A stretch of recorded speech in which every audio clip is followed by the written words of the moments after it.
What happens when you pass a tax on the rich? But the people who are actually paying for it are the renters you are trying to help. Welcome to LA's mansion tax. In nearly 3 years, the mansion tax in Los Angeles has raised $1 billion.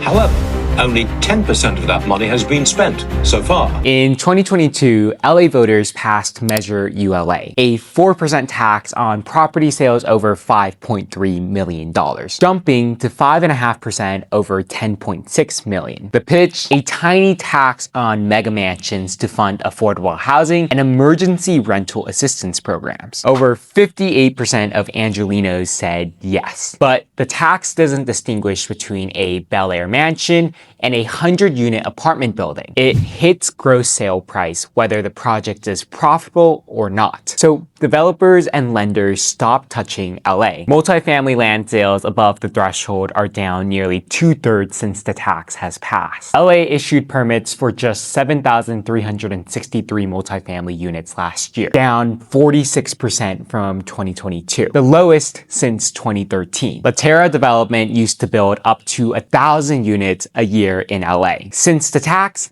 zero. Instead, they're building in Burbank, Sacramento, and Texas. The tax was supposed to raise over $1.1 billion in annualized revenue a year, but the actual amount is $1.19 billion over 3 years. And this doesn't include the loss in property tax. Only $119 million has actually been paid out. But the affordable units it's funding are costing over $779,000 each to build. Now, even the people who supported the tax are calling for changes. Peter Thiel, Eric Schmidt, and Chris Larson have funded a $14 million campaign to repeal it on November's ballot. Follow FinTalk because we break down how policy is quietly reshaping real estate.